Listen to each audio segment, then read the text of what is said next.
Welcome everyone to another episode of Slasher Scotty. I am your host, Scotty McCoy, and boy, do I have a surprise for all of you. I have on Zoom with me right now Beth Metcalf, and she played Quasar in the film, and this camera keeps going down, in the film It Came From Somewhere, and I'm so glad we can finally do this. I've been in talks with you probably since last spring. Yes, it's been a So minute. yeah, so I'm so glad we're doing this. How are you doing today? I'm doing good. I just filmed another audition right before this, so we're gearing up for the 2023 season. Awesome. It's That's been amazing. I'm much so fun. sorry. I'm having so many difficulties with my computer today. I'm trying to get the backdrop just to stay there, but this webcam is not cooperating at all. And yeah, that's exciting. And best of luck for that. I know you're a talented actress, so that's I mean, it shouldn't be that hard to get the part for you. Thank you. Thank you. So basically to start off, how did you get your start into acting? Oh man, I've been acting for a while. I've been doing musicals since I was about 10. But for film and indie stuff like that, I started about 2 years ago. Um, wasn't really sure how to do it, but I had my eye on Heyman Talent, the agent in Cincinnati. They're kind of the Ohio agent, and I submitted to them, and they helped me kind of find mentors and kind of get my start. Um, it's been a lot of casting call after casting call and lots of trial and error. It's been a long 2 years, but I'm super excited to where things are ending up now. Absolutely, and you were obviously in Steve's film Trepidity, and now you're also in the film that he's doing. It Came From Somewhere, which I believe both of them are out now, if I'm not mistaken. Yes, and they're both on Amazon now. Awesome, They're available for renting and buying now.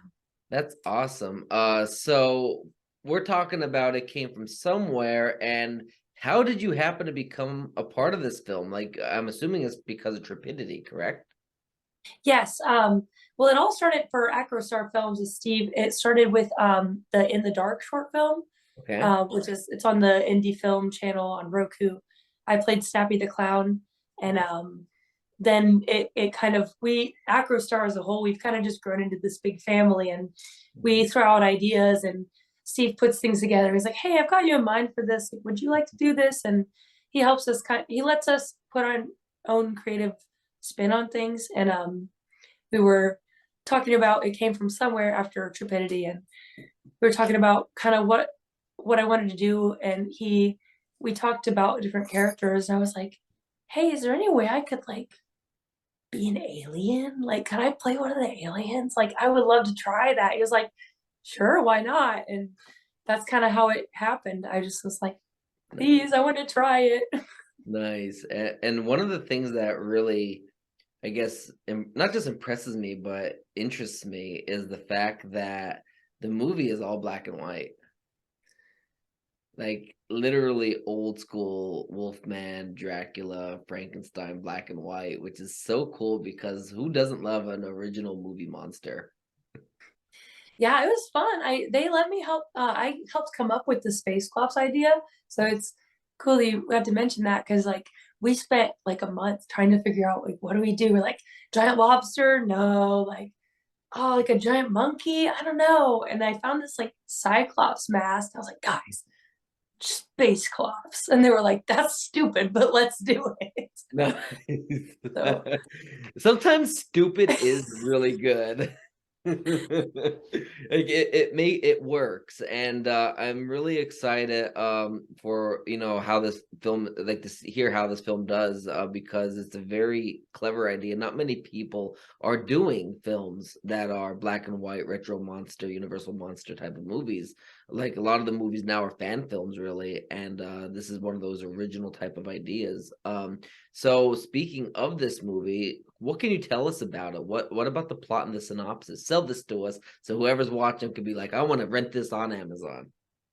oh yes. So these two crazy wacky aliens are flying around in space, and their ship crashes, and their captive space clops gets let loose, and the whole film is their wacky adventure of trying to find it, and each alien takes their own group as hostages. So you've got three separate storylines going. You've got Quasar, which is me, who's just shooting everyone I can find, and she's just causing havoc. And she's like, Quasar doesn't care about the rules, and Quasar doesn't fear death. Shoot you in the toe. She doesn't care. She shoots a lot of things, even like a bird, and like a dead bird falls from the sky. And then you've got Luma's story where he's falling in love for a human, and Quasar doesn't know about it.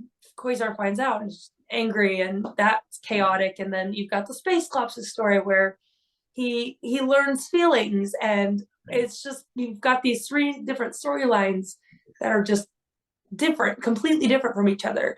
And you see like family love, family ties, and humor and romance and horror with the Space Clops. It's got like every genre into one, and that's what I like about it.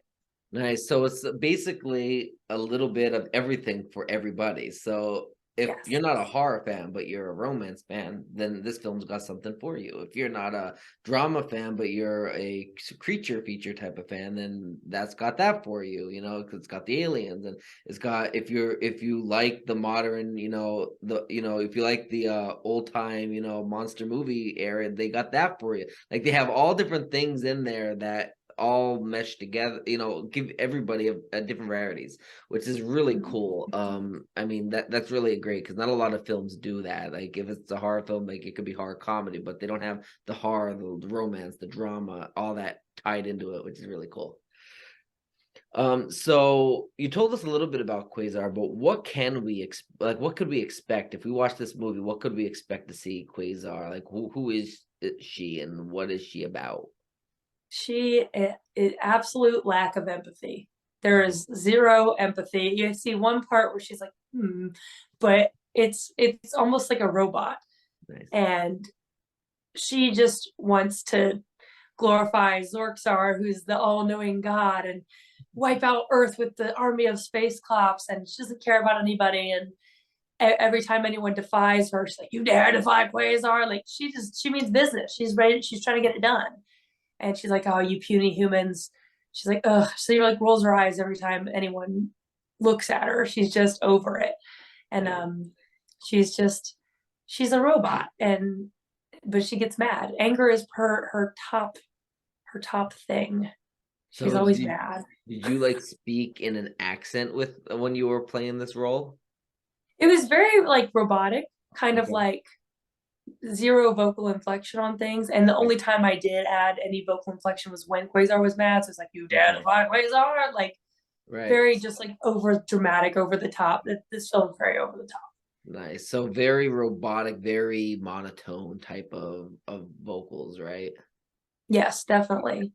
And Nice. same kind of with the movements. It was very like, I'm going to take a step forward now. I'm going to walk now. I'm going to turn my head to look this way. She never looks with her eyes. Often she's always turning her whole head to look at things. Okay. Um, and she's always, it's very like, I'm a doll slash robot. It is very much kind of like, that was what I kind of did for the role, was like, think left foot, right foot, left foot, right foot. She's like always like, she knows everything she's gonna do. Nice. So what was the most challenging of bringing Quasar to life? The situational humor.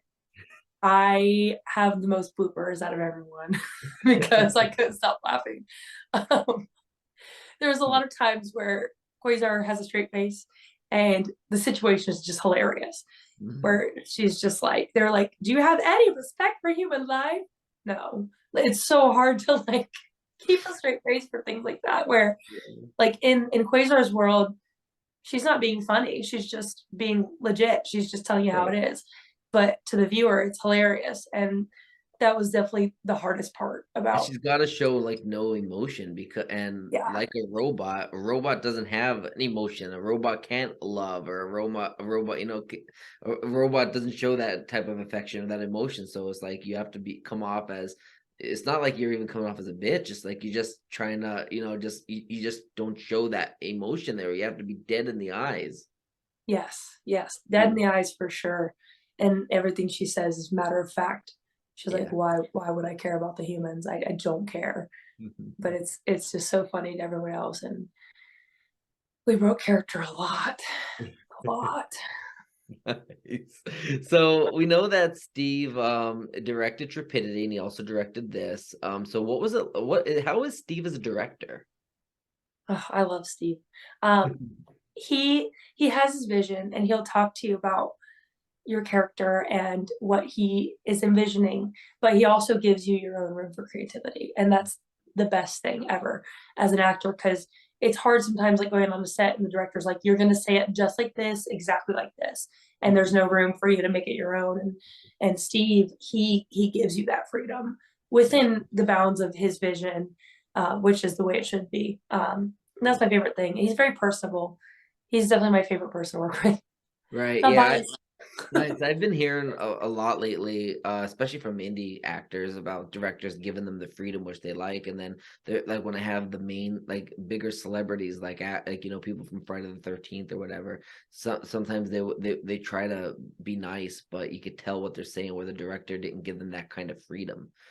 Depending on the director, I got that a lot from Part 5 Friday the 13th with Danny Steinman. I heard a lot of he was strictly by the book and very vulgar and very that, and he's just that I got that a lot, and it's good to hear when a director gives their artists and their actors freedom, because you don't want to run a set like a dictatorship, because then you're not going to have fun making a movie as well, and that should be what it's about, having fun. Yes, absolutely. I love indie film. I have such a big heart for indie film for that reason. And with Steve and with the family that we've created through, we've been adding members and bringing people into films, and we've got this whole family now where like we just work together all the time. And like Steve and I will get on a call and I'll be like, hey, let's talk about this. And same with like special effects and stuff like that, because I do that with his films too. Mhm. He's just very helpful with creativity, and he's focused on building together, and he's brilliant with his writing. And Absolutely. Brian too. Brian helped write It Came From Somewhere, and that together they did a good job. Nice. And I know there's another movie that they're doing. Is it I can't remember. I think it begins at a D. That's the Yes. Oh my gosh, I keep messing that name up. The one with Angel and Jamie and all of yes. our new friends. Because Yes. I know Desperate I'm Souls. talking to Desperate Ann. Souls. Ann wants to come back on the show to promote that next, and Yes. I'm trying to think. I can't think of the name off the top of my head, but I'm going to be talking to Ann about having her back on to discuss it. But if you want to let us know a little bit about that, and if you're involved with it, I'm actually not involved in this one okay. at the moment. But yeah, that's one that I know Angel and I know Jamie and a lot of the actors from Desperate Souls. So it's really cool to get to watch them do their thing. It's about, I don't know too much about it, but because there's a couple other things we might have in the works, so my brain's been on those. Nice. But yeah, they've got their demon lady Angel, and she's just He's like gonna ripping kill that souls role. apart, and it looks like it's a lot of like there's like lust and then there's anger. It's one of those. It's a big drama, but it's got like all the blood and the guts and the gore. I've been hearing a lot from her and Jamie, and I'm excited to see it. Yeah, absolutely. And as of now, and obviously anything could change at any moment, but as of now, I have Angel Bradford set for tomorrow as well to talk about with Child, so I'm gonna make sure to mention that as well. Good, Yeah, good, good. so that'll be really exciting. Awesome. So the last question I do got for you: any other projects in the works that you would like to promote to the listening and viewing audience? Social media accounts, websites, anything at all at your time. Yeah. In 2 weeks, I'll be going to Cleveland, Ohio, filming a sitcom, the pilot season episode it's called Misunderstood by Ariel, and we just cast the last person, which I can't reveal yet, but I know who it is. And it's following a group of four, and it's kind of like How I Met Your Mother meets Atlanta meets it's a couple other of those, and I'm playing the female character who's kind of like Robin in How I Met Your Mother. Her name's Lynn, and we'll be bringing that to life on a set up in Cleveland. Um, and then we've got a teaser coming soon. I know I can't say very much about it from Acrostar Films and Steve, but we've got something that we'll be filming in February, and Nice. it's an all new project, and I am And very was it excited. announced yet online or anything? The name or anything? Yeah, Okay, I nothing was gonna yet. say because I didn't see anything else from you guys about another project, so I was wondering, did I miss it? Yeah, we've got 2 coming up that we'll be filming this year, and Awesome. yes, and I know Steve will announce that here soon. I don't know exactly what day he's planning, but we've got 2 big things coming up, and I've got a couple other shoots in Ohio going on in the next few months, and Nice. lots of horror, lots of comedy. So Nice. it's been good. Awesome. Sounds good. Do you want to promote any social media? Oh yeah. You can follow me on Instagram, Beth_Metcalf. I have my website, just BethMetcalf.com. Okay. Um, yeah, those are my 2 Awesome. big ones. Sounds good. And before I let you go, I'll do my little spiel of following me. So on YouTube, if you're watching this, I'm Slasher Scotty, so I have to pun it out, and you have to slash that subscribe button. And of course, like, comment, and share on social media if you're listening on to all the podcasting platforms, Apple Podcasts, Spotify, Google Podcasts, all the other podcasting platforms. Make sure to rate, like, comment, whatever you do on there, and share on social media. I'm also on Cameo, so make sure to check out Cameo and get a shout out from me. I'll do happy birthdays, anniversaries. Maybe your relationship isn't going well and you want to end the relationship but are too afraid to do it. I'll do it for you. Just let them know that, hey, I got a message for you. Hey, I think, Charles wants to break up with you. So I'll do it for you, but I'll even drink hot sauce, whatever you gotta do. But in order to do that, you gotta book me on Cameo. I'm also monetized on Facebook now with Slasher Scotty, and I am now uploading all of my interviews 5 a day starting today. Throughout the year, it's going to be uploaded in alphabetical order, and you can give me stars.